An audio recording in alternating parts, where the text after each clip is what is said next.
diciendo en el nombre del Padre, del Hijo, del Espíritu Santo. Amén. Señor Jesús, te damos infinitamente gracias por todo lo que tú nos das. Pedimos humildemente que nos des la gracia para poder estar contigo, para poder sentirnos hermanos unos con otros. Hoy, Señor Jesús, te damos gracias por la oportunidad que nos concedes de estar como comunidad reunidos en tu nombre. Pedimos encarecidamente que nos animes, nos bendigas y que nos des la gracia tan especial de poder ir aprovechando el tiempo para poder seguir conociendo tu iglesia. Gloria al Padre, al Hijo y al Espíritu Santo, como era en el principio, ahora y siempre, por los siglos de los siglos. Amén. Amén. En el nombre del Padre, del Hijo, del Espíritu Santo. Espíritu Santo. Amén. Bien, queridos hermanos, el día de hoy nos el tema la Iglesia Sacramento Universal de Salvación. Este tema es un tema que considero yo importante para la vida de nosotros como cristianos. Después de haber visto un poquito los estados de la Iglesia y haber visto un poco las propiedades esenciales o notas de la Iglesia, estaría viendo entonces el siguiente tema, la Iglesia Sacramento Universal de Salvación. El Concilio Vaticano II denomina a la Iglesia como Sacramento Universal de Salvación. No se trata más de una imagen eclesiológica. No podemos confundir esto como cuando hemos venido hablando de la Iglesia Cuerpo Místico de Cristo o la Iglesia incluso que acompaña la vida de todos nosotros como cristianos. Un poquito aquellas tres imágenes eclesiológicas que mirábamos ya hace algún tiempo. Decir que la Iglesia es Sacramento Universal de Salvación no se trata de una imagen eclesiológica, sino que se trata de una noción central que la misma dimensión eclesiológica que surge a partir del Concilio Vaticano II nos irá marcando la línea de por qué la Iglesia es un sacramento universal de salvación. Como complemento, en este caso, para poder ahondar y ir a la fuente misma, les invitaría a que ustedes pudieran leer en casa los numerales siguientes de la Lumen Gentium. Numeral 1, 9, 48 y 59. Repito, numerales 1, 9, 48 y 59. Que son en este caso, pues, numerales que nos pueden ayudar a entender un poco la dimensión de la Iglesia, por qué Sacramento Universal de Salvación. Si nosotros nos vamos al mismo numeral 1 de la Lumen Gentium, vamos a decir que la Iglesia es en Cristo como un sacramento, dice. Lo leo literalmente. La Iglesia es en Cristo como un sacramento o señal e instrumento de la íntima unión con Dios y de la unidad con todo el género humano. Ciertamente, cuando hablamos de sacramento, hablamos en un sentido parecido, no idéntico a los 7 sacramentos. Es decir, que aquí utilizamos la palabra sacramento en un sentido analógico. Y para eso quisiera yo apoyarme un poco de las categorías escolásticas que de seguro tal vez en algún momento hemos leído con respecto a Santo Tomás de Aquino. Santo Tomás de Aquino, cuando explicaba que la Iglesia es un sacramento, Santo Tomás de Aquino decía que la Iglesia es un signo visible de una realidad invisible. Voy a tratar de explicar esto después porque lo quiero ahondar un poquito con el tema de los 7 sacramentos que hablaré que no pienso dar un contenido teológico de los sacramentos, sino lo que deseo proyectarles es ver cómo la iglesia está presente en esos mismos sacramentos. Nosotros cuando hablamos de un sacramento, yo me recuerdo muy bien que cuando yo estaba en los básicos, yo estudié con los padres somascos, es una congregación somasca que es sacerdotes que siguen el carisma de San Jerónimo Emiliani. Y que recuerdo muy bien que a mí me dejaron una tarea de los 7 sacramentos, de los sacramentos de la iglesia. Y fui a preguntarle a mi párroco y le dije, mire, padre, ayúdeme a hacer esta tarea, ¿verdad? Porque el hecho de ir adentrándome a la dimensión de los sacramentos, yo quería a alguien que me instruyera. Y yo recuerdo que la primera pregunta que le hice es, padre, ¿qué son los sacramentos? Y recuerdo muy bien la respuesta que me dio, que incluso es una respuesta que yo doy en catequesis. Los sacramentos son signos sensibles y eficaces de la gracia de Dios. Es un signo eficaz de la gracia de Dios, ¿verdad? Es un signo de una realidad invisible. La realidad invisible es Cristo mismo y la realidad visible es la iglesia, que por medio del ministro es el que hace presente esta realidad visible.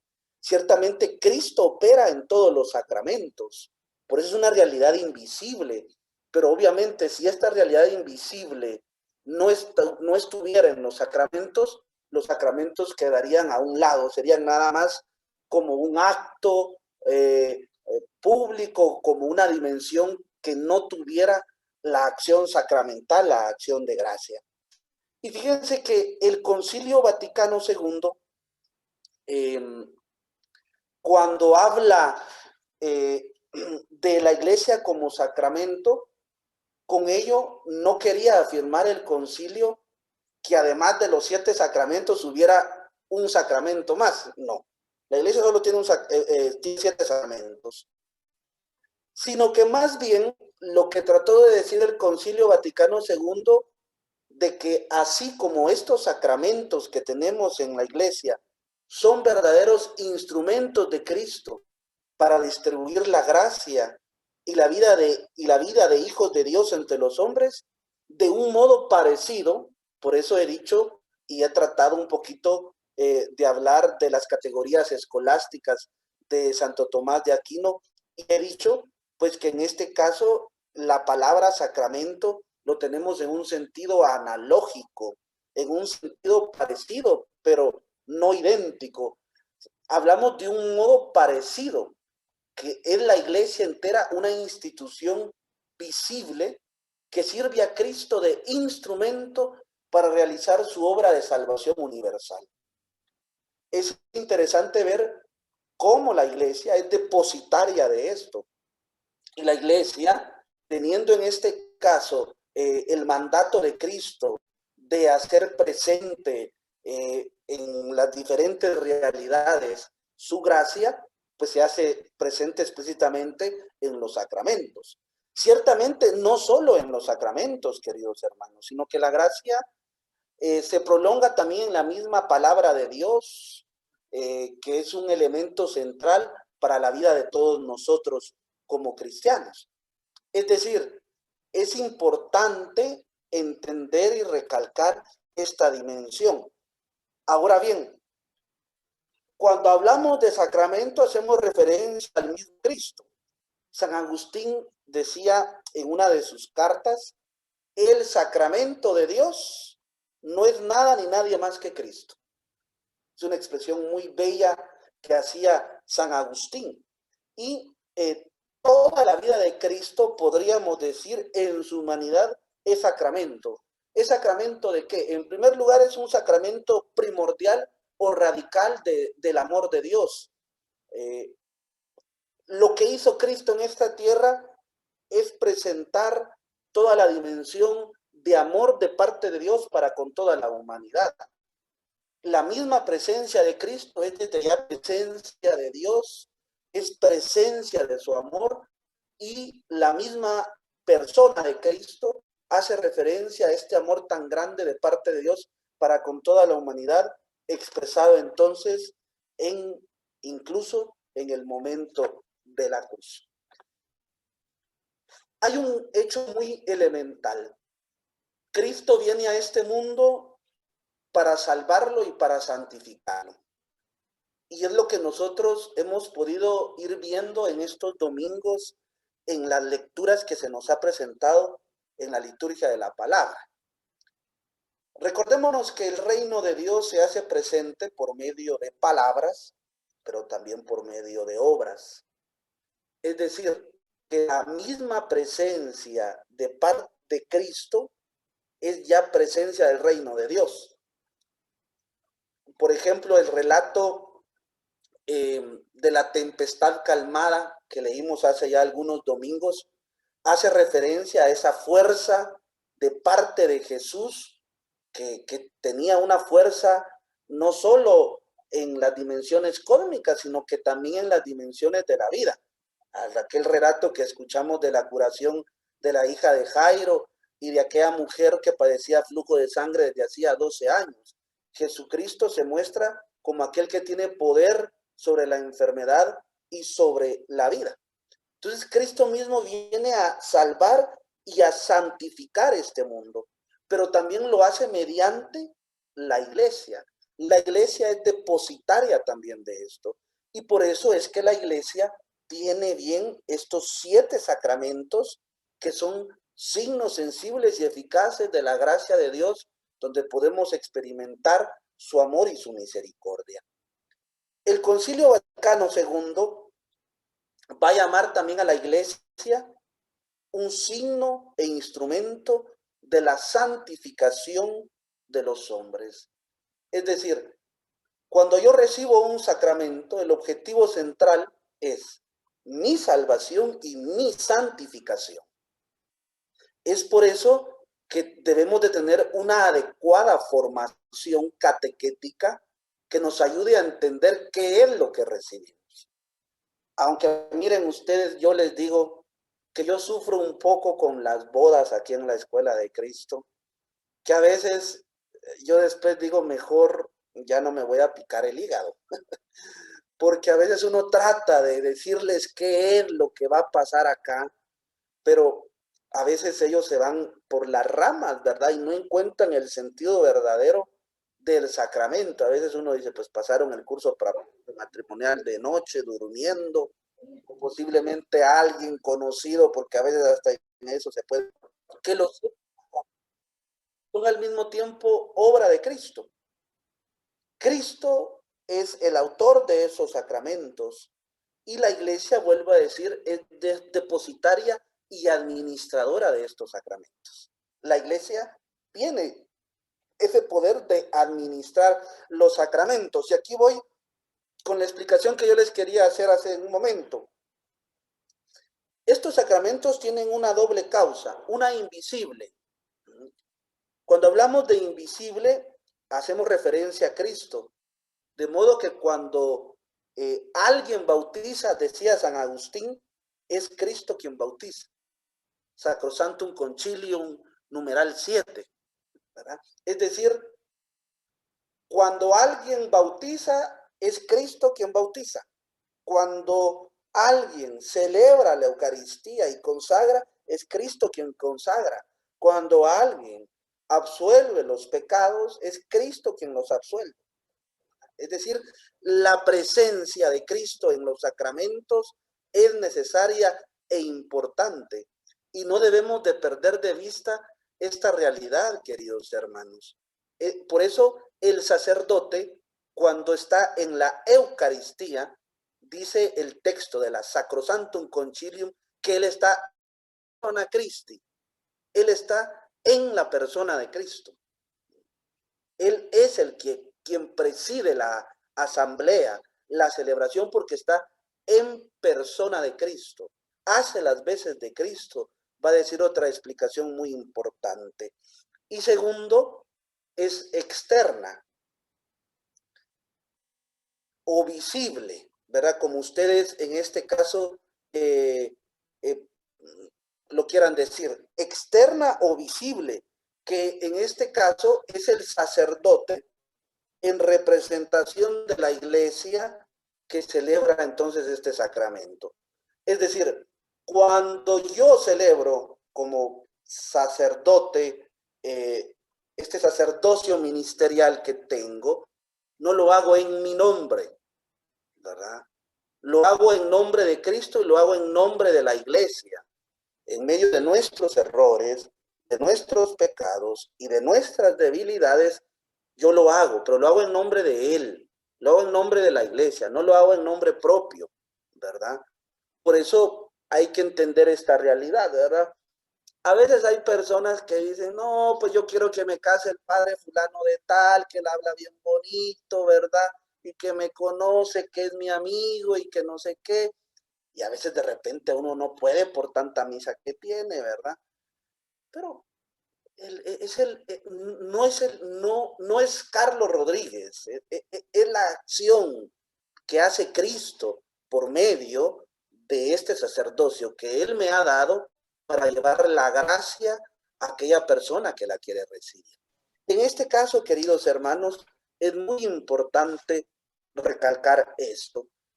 Por eso hay una definición muy bonita también. Los sacramentos son pues vehículos de la acción de Dios.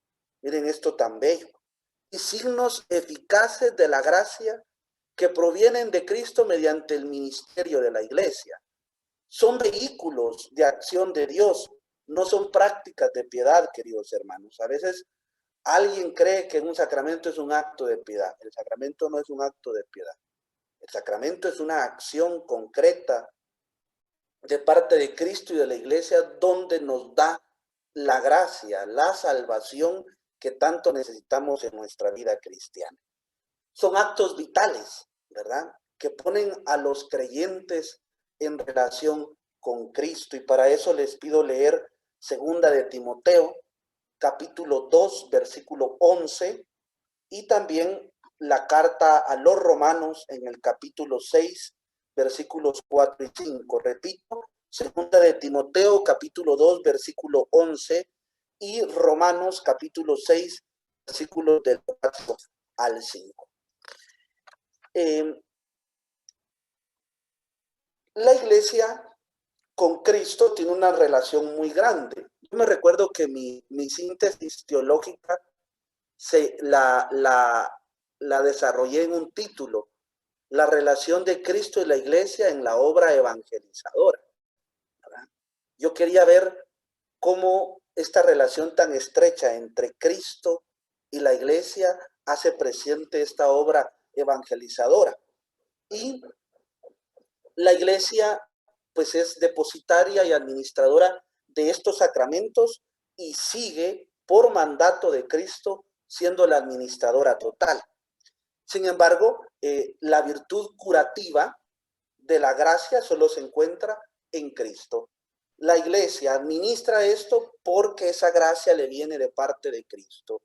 Jesús es quien salva, pero la iglesia participa también de esta dimensión tan importante por ser depositaria y administradora de ella. Por eso, esto sucede con la iglesia que predica la palabra de Dios, ora por los hombres y administra los sacramentos de Cristo. Los sacramentos son al mismo tiempo obra de Cristo y obra de la iglesia.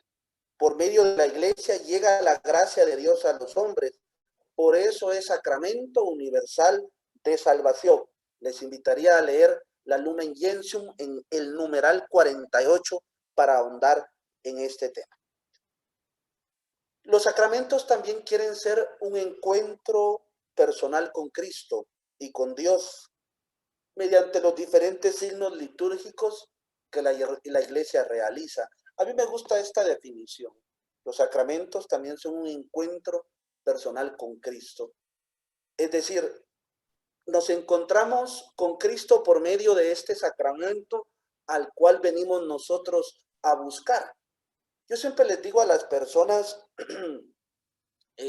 sobre todo en el sacramento del bautismo, que nosotros no obligamos a nadie, ¿verdad? Yo les digo a los papás, no estamos obligando a bautizar a sus hijos. Son ustedes que libremente traen a sus hijos, porque así como ustedes crecieron en una misma fe, pues su hijo, ustedes quieren que crezca en una fe que ustedes profesan. Por ejemplo, en el sacramento del matrimonio, nadie puede venir, pues ahí sí que encadenado para casarse. Dios nos libre de esa situación. Desde ese momento el matrimonio es declarado nulo, ¿verdad? Porque en el derecho esto significa que el matrimonio está viciado, ¿verdad? Hay diferentes cláusulas para decir en este caso que cuando alguien no viene en plena libertad para casarse, pues el matrimonio desde ya puede ser declarado nulo.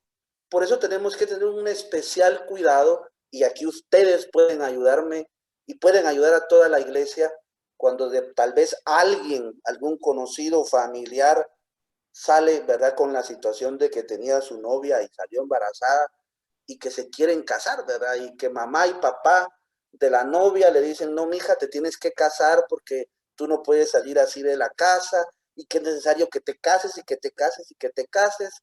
Pues después la señorita entra en un shock, ¿verdad? Por la amenaza que tal vez les hacen los papás, y la señorita le dice a su novio, el novio tal vez, o ambos no se quieren casar, ¿verdad? Y los obligan a casarse. Esto no se debe hacer, queridos hermanos, ¿verdad? No se debe hacer, ¿verdad? Tenemos que pensar un poco más la dimensión de ellos, humana, espiritual, y sobre todo ver su felicidad, porque posiblemente pues se confundió el amor con un momento de placer, ¿verdad? Y después ellos mismos pagan los platos rotos.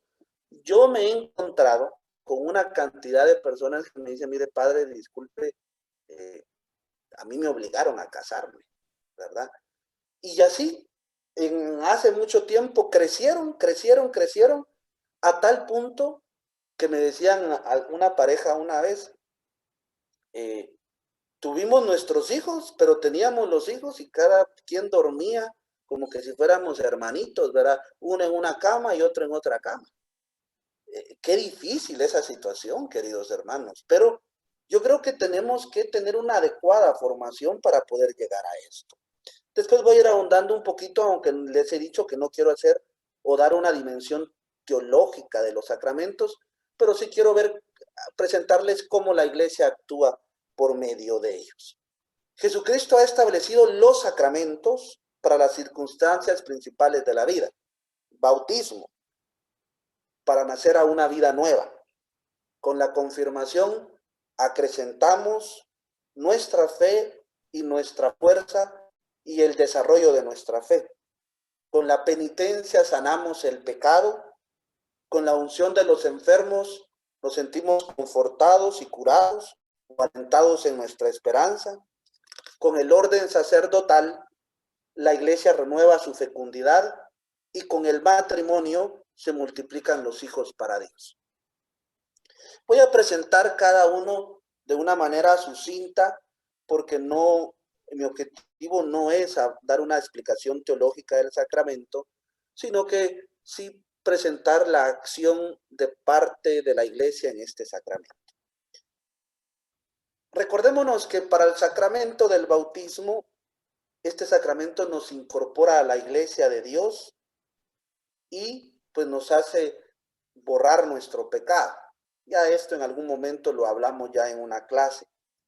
Pero es Cristo mismo quien anunció la necesidad que tenemos todos de renacer del agua y del Espíritu. Les invitaría a leer el Evangelio de San Juan en el capítulo 3, versículo 5. Y Jesús los mandó a bautizar a todos los hombres en el nombre del Dios uno y trino. Aquel texto del Evangelio de Mateo en el capítulo 28, versículo 19. Recordémonos que en el sacramento del bautismo nosotros bautizamos por medio de la ablución, ¿verdad? Antes era por la famosa inmersión. Y por eso tiene sentido la carta a los romanos en el capítulo 6 que se lee en la vigilia pascual, porque es una carta muy bella. A mí me gusta mucho leer esa carta a los romanos en el capítulo 6 porque hace referencia al paso de la muerte a la vida, del hombre viejo al hombre nuevo, de dejar el pecado a la gracia. Y el sacramento pues hace esta realidad. Eh, Todo sacramento pues es en este caso dado y con la fórmula trinitaria que nunca, nunca puede hacer falta, ¿verdad? Yo, fulano yo, te bautizo el nombre del niño, yo te bautizo, por ejemplo, José, en el nombre del Padre, del Hijo y del Espíritu Santo. Es la fórmula trinitaria que la iglesia sigue utilizando y dada por el mismo Cristo. Pero recordémonos que el bautismo es un don gratuito de Dios, del que no se puede privar a los niños. Fíjense que en el tiempo de pandemia y en el tiempo que vivimos actualmente, nosotros una vez como sacerdotes de la vicaría hablábamos qué hacer, porque había una gran situación de cómo dar la catequesis, ¿verdad? Ustedes saben que ahorita la pandemia está al tope, ¿verdad? Estamos en una crisis tremenda y tenemos que tener mucho cuidado con lo que ya sabemos, evitar aglomeraciones, pero la dimensión en la catequesis de manera presencial es importante. No podemos nunca sustituir la dimensión virtual por la dimensión presencial. Y decíamos, si nos animábamos, ¿verdad?, a hacer la catequesis con los niños, pero después decíamos, yo por lo menos aquí en la Escuela de Cristo, el año pasado yo tenía, si no mal recuerdo, 98 niños de primera comunión. Y ustedes saben que los niños son escurridizos, ¿verdad? Van, vienen, se meten. Y cómo andarlos controlando si se lavaron las manos, ¿verdad? Que no se anden tocando la cara, ¿verdad? Que de repente traen alguna Pepsi, una Coca-Cola, un jugo y el niño le dice, mira, te regalo, probá mi Coca-Cola, probá mi fresco, probá mi pan. Era difícil, ¿verdad? Y sobre todo con la catequesis de confirmación. El año pasado yo aquí tenía 125 confirmandos. Ya el joven se maneja en otro ritmo, sale más, tiene un nivel tal vez de interacción más grande que los niños, por su colegio, por sus amigos, etcétera, etcétera, etcétera. Pero eso lo podíamos nosotros ir como retrasando un poquito. Ahora, lo que sí no se puede retrasar es el bautizo, ¿verdad? Nosotros no podemos privar a los niños del sacramento del bautismo, ¿verdad? Por eso es que se dice de que el sacramento se puede administrar incluso en peligro de muerte, ¿verdad? Cualquier persona bautizada lo puede hacer, ¿verdad? Haciendo referencia a la fórmula trinitaria para poder bautizar al niño. Es importante crear esta conciencia y sobre todo crear la conciencia de que es un don gratuito de Dios que se infunde en el niño, ¿verdad?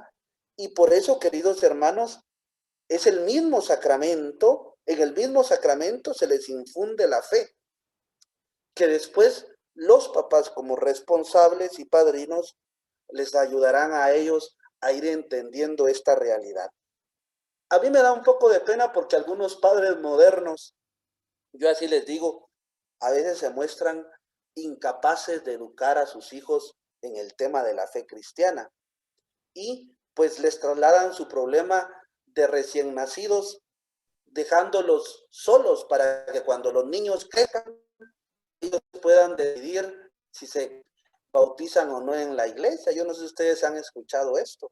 A veces ocurre y dicen, no, pues yo voy a dejar a mi hijo que crezca y cuando ya tenga una edad prudente, que él decida si se quiere bautizar aquí o en otra iglesia. Pero yo digo, pero ¿cómo es eso, verdad? Si usted se profesa católico, usted ha sido bautizado en esta iglesia y usted camina en la fe, no puede optar por una dimensión así, porque el primer responsable de la educación espiritual son ustedes, papás. Por eso la iglesia se preocupa de esto. ¿Por qué? Porque es madre. Y cuando la iglesia es madre, principalmente también utiliza aquella imagen tan bella para decir que como madre de la iglesia, ella misma da vida a estos niños por medio del bautismo. Los hace renacer, ¿verdad? Del agua y del Espíritu Santo. Y por eso la fuente bautismal tiene un gran sentido, ¿verdad? Ahí muchos hemos sido renacidos a una vida nueva. Damos gracias a Dios por ese don tan especial que se nos ha dado se nos ha dado en este caso en esa fuente bautismal. La fórmula trinitaria la seguimos utilizando y pues recordémonos que desde nuestro bautismo participamos del triple oficio de Cristo, sacerdote, profeta y rey. Pues con ser crismados, con el santo crisma que es depositado y es dado en la coronilla, se nos recuerda que también nosotros somos sacerdotes de Cristo para santificar el mundo, somos profetas para anunciar la salvación y somos reyes para dirigir las instituciones como la familia y las diferentes sociedades con justicia, amor y paz. Vamos al segundo sacramento, confirmación. Pues la confirmación, queridos hermanos, es reafirmar lo que nuestros papás y padrinos hicieron en el sacramento del bautismo. Pero ahora ya el joven ya puede hablar, ya puede en este caso decir, aceptar con su propia boca que él cree firmemente. El Espíritu Santo, como ya lo hemos venido viendo, ¿verdad? La iglesia como templo del Espíritu Santo, el Espíritu Santo actúa y vive dentro de la iglesia. Y es muy importante entender esta realidad porque toda la vida del cristiano y toda la vida de la iglesia es obra del Espíritu Santo. Todos los sacramentos, podríamos decir así, deben su eficacia al Espíritu. De ahí que la iglesia siempre invoque al Espíritu Santo en una oración muy especial, como ya hemos visto hace algunos sábados con la epíclesis. Es la invocación al Espíritu Santo, ¿verdad? En diferentes momentos de los sacramentos. En el momento de la consagración existe una epíclesis, en el momento de el sacramento de la confirmación de igual manera. Este sacramento de la confirmación nos da al Espíritu Santo a cada uno de nosotros y nos hace ser testigos de la fe y entender pues la dimensión que adquiere al ser testigos, que es la dimensión profética para la sociedad. El domingo pasado se nos prestaba el relato del profeta Amós, si se recuerdan, y es un relato muy bello. Yo les decía aquí a la comunidad de la escuela que les invitaba a que en sus casas pudieran ahondar y leer al profeta Amós, una realidad muy, muy bella, muy interesante. A mí siempre ese profeta me ha cautivado. Lo que pasa es que a veces hacemos más promoción del profeta Isaías o Jeremías o Ezequiel, pero el profeta Amós es una cuestión preciosa, ¿verdad? El profeta Amós empieza su misión profética ahí por el siglo VIII antes de Cristo, y él nace en Tecua, cerca de Belén. Hacemos referencia a que él nace en el reino del sur, en Judea. Y lo interesante de todo esto es que Dios lo envía a evangelizar y a misionar, quitemos la palabra evangelizar, a misionar al reino del norte, a toda la parte de Israel o Samaria, como ustedes le quieran decir, se puede decir de las dos maneras, Samaria o Samaria. Y es interesante cómo él tiene que ir a misionar al reino del norte. Alguien del reino del sur va a misionar al reino del norte, y por eso el sacerdote Amasías, que era el templo de Betel, le va a decir, no, pues tú no tienes nada que hacer acá, ¿verdad?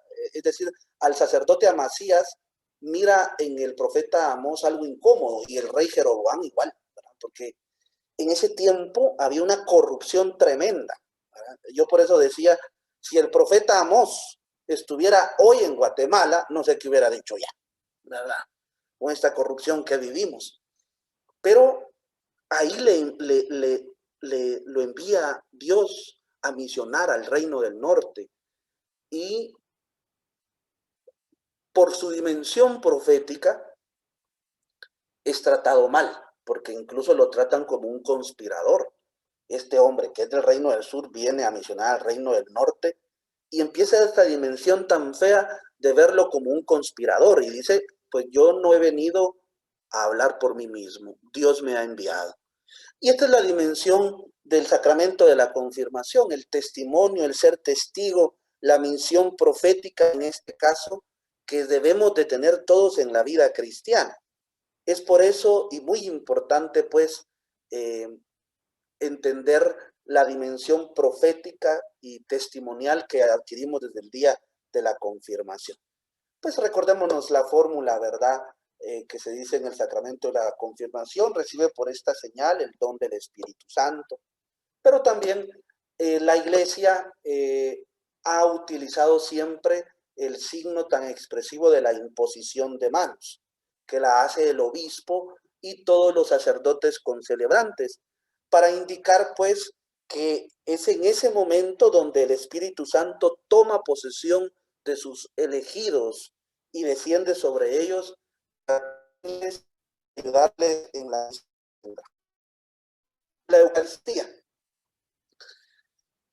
El sacramento de la Eucaristía es el sacramento por antonomasia, me atrevería a decir, citando y parafraseando un poquito la Sacrosanctum Concilium, fuente y cumbre de la vida cristiana. Es el sacramento que es fuente de la gracia y es como el epicentro, ¿verdad? De nuestro culto a Dios. Desde la institución misma de la Eucaristía, la Iglesia nunca ha dejado de celebrar la misma. La Iglesia nunca ha dejado de partir el pan y darle de comer a sus hijos. Es por eso muy importante, pues en este caso, entender la presencia tan real de Jesucristo en las especies del pan y del vino. Ustedes saben muy bien que en la presencia tan real de Jesús en las especies del pan y del vino nos hace pensar en esa palabra que a veces se nos hace que se nos trabe la lengua, ¿verdad? La transubstanciación, que es ese momento esencial donde el pan y el vino pasan a ser el cuerpo y la sangre de nuestro Señor Jesucristo. Y recuérdense aquellas dimensiones aristotélicas, ¿verdad? Que hacen referencia a la sustancia, esencia y accidente. Ciertamente no cambia, la esencia, pero accidentalmente sigue siendo lo mismo, porque ante el ojo humano vemos pan, pero ante el ojo de la fe no es pan, es el cuerpo de Cristo. Las cuestiones accidentales se mantienen, pero su esencia sí cambia. Y por eso nosotros alabamos y bendecimos el nombre de Jesucristo en esta Eucaristía. Todos los sacramentos son acciones de Cristo, pero este le contiene personalmente y de forma permanente. Esto es lo más bello de la Eucaristía, porque todos los sacramentos son acciones de Él, de Cristo, pero la Eucaristía lo contiene personalmente y de forma permanente. Nosotros creemos que Cristo está en la Eucaristía y que se prolonga. Por eso es muy importante la adoración eucarística. Yo les decía aquí a la comunidad que siempre es bueno celebrar la Eucaristía y después hacer la adoración eucarística. Creo que es un signo litúrgico muy expresivo para entender cómo Cristo se prolonga, ¿verdad? E incluso en las primeras comunidades cristianas es así como surgieron entonces los tabernáculos. porque después de partir el pan y de celebrar la Eucaristía, se tenía que hacer la reserva y surgen los sagrarios, ¿verdad? Para mantener ahí a Cristo. Y por eso nosotros creemos firmemente que Cristo está en el Santísimo Sacramento del altar. Ahí está Él. Le vamos a buscar, le adoramos, le acompañamos, estamos con Él. Y nosotros creemos firmemente, pues, que en este caso Él sigue presente ahí. La iglesia pues sigue confiando este sacramento tan bello a hombres, ¿verdad? Que lo hacen presente y que está muy unido al sacramento del orden sacerdotal. Vamos al sacramento de la penitencia. En el Evangelio de Juan, capítulo 20, versículo 23, nos va a decir esto. A quienes les perdonen los pecados, les quedan perdonados, y a quienes se los retengan, les quedan retenidos. Es decir, que Jesús concedió a su iglesia el ministerio de la reconciliación. Y la iglesia, como administradora y depositaria de la gracia, sigue dando este sacramento a la comunidad. Este sacramento debería de ser un sacramento, queridos hermanos, de alegría y de esperanza. Algunos incluso también llaman a este sacramento como el sacramento de paz, porque es ahí también donde nosotros encontramos la paz que necesitamos. La iglesia a nosotros nos exhorta siempre a estar en conversión. Incluso fíjense que el sacramento de la reconciliación, los santos padres, si no mal recuerdo, fue San Agustín, que también le tituló al sacramento de la confesión el segundo bautismo, porque es el momento en donde también nosotros somos lavados de nuestros pecados, y también es el momento en que adquirimos de nuevo la gracia que hemos perdido fruto del pecado. Ciertamente, en el ritual propio de sacramentos vamos a encontrar diversas formas de acercarnos a este sacramento de la reconciliación y que nos hace pensar en nuestra miseria, en nuestro pecado, en nuestra humanidad, en nuestra realidad tan humana que tenemos. Yo me recuerdo muy bien que cuando a mí me tocaba ir a confesarme y estaba pequeño, a mí me daba vergüenza, ustedes, de verdad. Y yo decía, ay, uno se pone nervioso y más de en algún momento también esto no deja de a veces ponernos nerviosos o darnos vergüenza a veces de lo que tal vez en algún momento vamos a confesar, pero no pasa nada, ¿verdad? Yo siempre le digo a las personas, mire, preocúpese mejor cuando ya no le dé vergüenza, preocúpese mejor cuando ya no le dé pena, porque quiere decir que ya se acomodó, ¿verdad? Es siempre importante entender que la acción de Dios está ahí presente y que gracias a este sacramento podemos recuperar la gracia que hemos perdido. Nosotros podemos confesarnos de manera privada, como siempre lo hacemos, pero también hay casos especiales de una absolución colectiva. Por ejemplo, ahorita en el tiempo de la pandemia, nuestro arzobispo nos dio la posibilidad de hacer una absolución general, ¿verdad?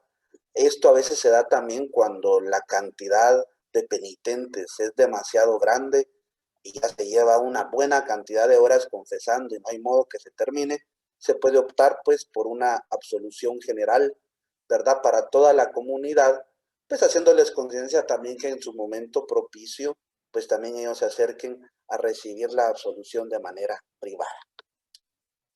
El sacramento de la unción de los enfermos. La iglesia no podía estar ausente de dos situaciones lastimosas de la vida del hombre: la enfermedad y la muerte. Y son dos realidades tan verdaderas que a veces pasamos por situaciones duras y difíciles y a veces Uno dice, ¿cómo es posible que a mí me dio esta enfermedad? ¿O cómo es posible que esta enfermedad le dio a mi hijo, a mi esposa, a mi esposo, a algún familiar? Ahorita estamos viviendo una crisis tremenda con el COVID. Pero debemos de entender que es Dios quien venda nuestras heridas. Y es preciso luchar contra ese dolor, eh, que a veces es un dolor físico, pero también es un dolor espiritual. Basta ver en los diferentes textos evangélicos cómo Jesús curaba a los enfermos, expulsaba a los demonios, resucitaba a los muertos. Era una señal misma del reino de Dios y era un signo elocuente del gran amor de Dios para con toda la humanidad. Y era un modo central de indicar cómo el reino de Dios irrumpía con fuerza a este mundo. Pero este sacramento de la unción de los enfermos también es una súplica que hace la Iglesia a Cristo para que siga curando muchas enfermedades, sane nuestras lesiones espirituales y nos dé la fortaleza para poder aceptar la enfermedad y la muerte.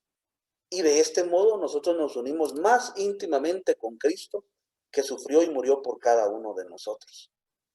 La enfermedad, queridos hermanos, también puede ser un signo de purificación y también un signo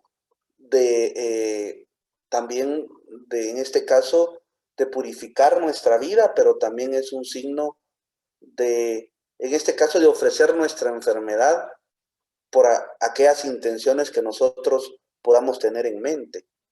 Hay una carta apostólica de San Juan Pablo II que se le llama Salvifici Doloris. Yo les invitaría a que la pudieran leer. La Salvifici Doloris es una carta que hace referencia al sufrimiento, ¿verdad? De cómo entender el sufrimiento de nuestra vida o de algún familiar o de algún amigo, ¿verdad? A veces nosotros no queremos sufrir, a veces nosotros no queremos, en este caso, sufrir, pero es un medio de santificación para cada uno de nosotros. Se los he puesto ahí en el chat, Salvifici Doloris. Y a nosotros no nos gusta sufrir, ¿verdad? A nadie le gusta sufrir, creo. Pero ciertamente a veces vienen momentos duros y difíciles, pues es la Iglesia la que nos acompaña. Si ustedes se recuerdan la fórmula, ¿verdad? Para este sacramento, se hace referencia al apóstol Santiago. Ha sido quien ha promulgado este sacramento de Cristo. ¿Está enfermo alguno de ustedes? Llame a los presbíteros de la iglesia y que recen por él. Después de ungirlo con óleo en el nombre del Señor, y la oración de la fe salvará al enfermo, y el Señor lo curará, y si ha cometido pecados, lo perdonará, ¿verdad? Es una oración muy bella y que tiene elementos muy concretos, ¿verdad? Ungir al enfermo con ese bálsamo, con ese óleo de los enfermos para pedir su recuperación o también un elemento para, en este caso, prepararlo a la muerte. El sacramento del orden sacerdotal. Nosotros hemos escuchado aquella frase que dijo Jesús en la última cena: hagan esto en memoria mía. Y la iglesia lo sigue haciendo. La iglesia sigue dando y sigue formando a hombres para que ellos puedan ser los continuadores de la misión. Sin Jesucristo no existiría la vocación cristiana y a su vez la figura de Cristo se desvanecería sin la iglesia en la oscuridad de la historia. Cristo mismo, como sacerdote eterno, nos da este ejemplo y este testimonio de seguir orando y pidiendo para que surjan más, en este caso, discípulos que quieran seguir al Señor.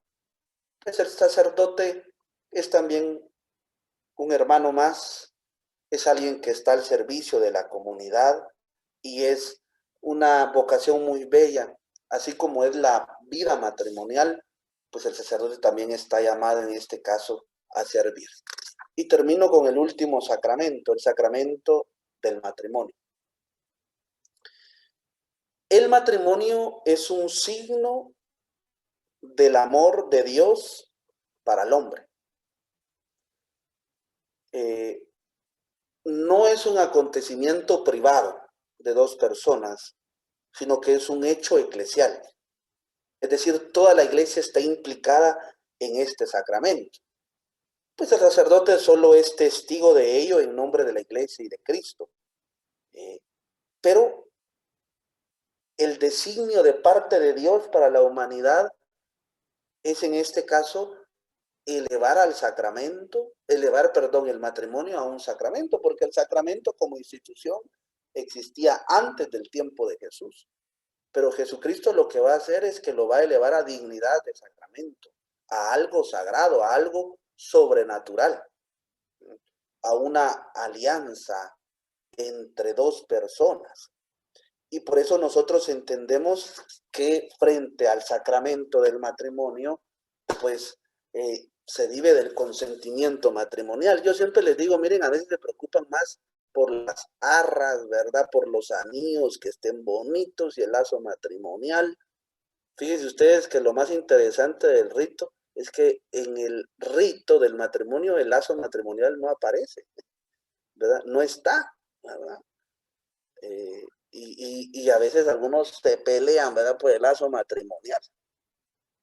Lo que funda el matrimonio es el consentimiento matrimonial. Y eso es lo que muchas veces no se le pone atención. Yo solo he tenido como dos parejas en lo que yo he tenido como sacerdote de presidir los matrimonios. Solo dos parejas se han aprendido el consentimiento matrimonial. Porque a otros hay que soplarles ustedes, ¿verdad? Porque o están muy nerviosos y no lo pueden decir, pero se traban un poquito.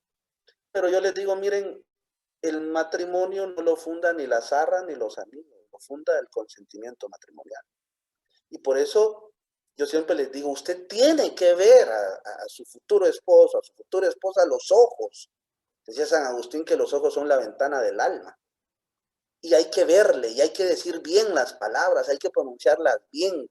Dígalo con alegría, ¿verdad? Porque eso denota cómo va usted a empezar su sacramento del matrimonio. Y por eso es muy importante hablar de esta dimensión del consentimiento matrimonial. Por eso les digo yo que frente al sacramento del matrimonio, pues sí pueden haber dolo, ¿verdad? O vicios que puedan decretar el sacramento como nulo y apelar por un proceso de nulidad matrimonial. Que hoy, pues el Papa Francisco, gracias a su intención de reformar esto, ha ayudado a separar proceso breve, proceso largo, y ya nos ha ayudado a entender que a veces las causas de nulidad matrimonial a veces tardaban hasta 8 o 10 años en salir, ¿verdad? Ahora hay causas que han salido ya en 6 meses, 8 meses, otras se tardan un poquito más, pero cuando están los elementos fehacientes de que la causa puede proceder, pues en este caso se da la causa y la causa sale positiva, pues lo confirma ahora el obispo. Lo más importante ahora es que ahora cuando hay un proceso de nulidad matrimonial, antes se tenía que enviar a la Santa Sede o a la Signatura Apostólica o a la Rota Romana para que ellos tomaran la decisión sobre algún caso difícil. Ahora no. Ahora el Papa ha dado la potestad al obispo de la diócesis a que él en este caso pueda tomar la decisión que mejor parezca para el bien de las almas. Esto es muy importante decirlo, ¿verdad? Para bien de las almas. Hay muchos casos, hay muchos elementos que ver en este tema, pero obviamente pues no quiero yo meterles la idea de que vayan a pedir su nulidad matrimonial ustedes, ¿verdad? Así que no es mi idea, ¿verdad? Yo una vez en una homilía dije, ¿verdad?, que habían elementos para que en algún momento el matrimonio se había sido pues a la fuerza o no había sido libremente, pues podía decretarse como un matrimonio nulo. Y me decía, padre, después de 30 años me lo dice, ¿verdad? Pues ni modo, ¿verdad? ¿Qué va a hacer? Ahora ya está bien casado, siga así, ¿verdad? Pues bueno, hermanos, yo esperaría que lo que he tratado de explicarles de una manera sucinta y de una manera práctica les pueda ayudar para entender esta iglesia como sacramento universal de salvación. No sé si hay alguna pregunta, algún comentario, ¿verdad? Yo, como les digo, no soy biblioteca andando, ¿verdad? A veces hay cosas que no las sé, pero las vamos a buscar y a investigar. Buenas noches.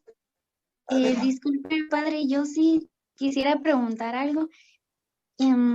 Fíjese que la verdad a mí, yo tengo como varias definiciones de lo que es la gracia de Dios, pero sinceramente como que no me queda muy claro todavía, porque tengo como el conocimiento de que es la fuerza de Dios, como una fuerza que Dios infunde en nosotros, y al mismo tiempo tengo otro concepto que es como un favor que Dios me hace a mí sin que yo se lo pida y que es algo que yo no merezco, pero que Dios me da. Entonces, como que no tengo bien claro el concepto todavía. No sé si tal vez me podría ayudar como para que lo pueda entender un poquito más.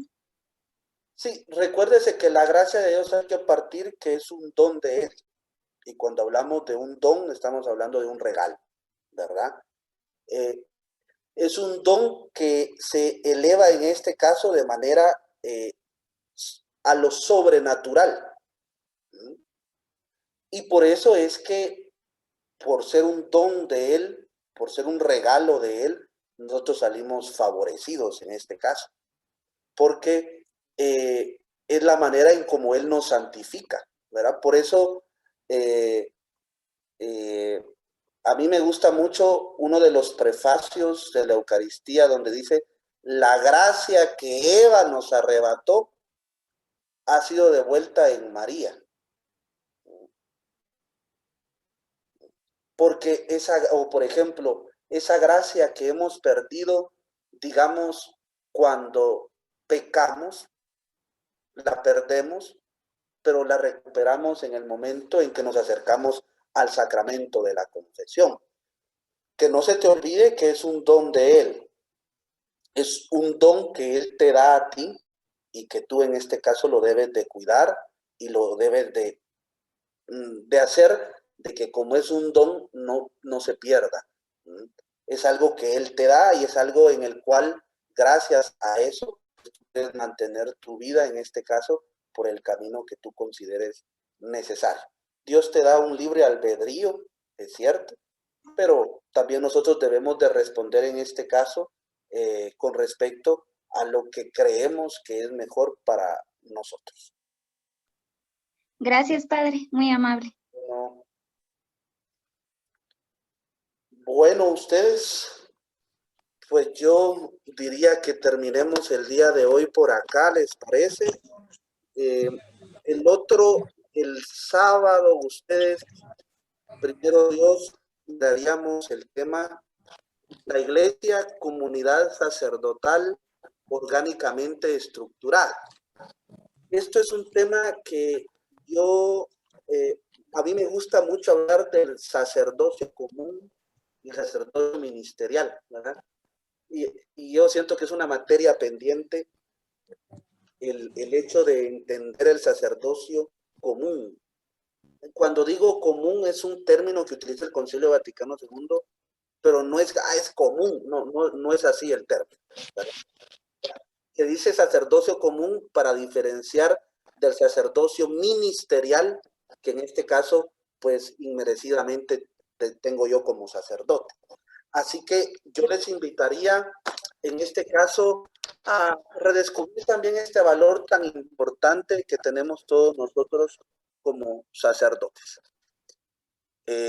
Bueno, que tengan una feliz noche, que el Señor me los bendiga, que descansen y le pedimos en este caso a Flori de Gaitán que nos haga la oración final y yo termino con la bendición. Con mucho gusto, Padre. En el nombre del Padre, del Hijo y del Espíritu Santo. Amén. Señor, te damos inmensas gracias por este momento de crecimiento en la fe.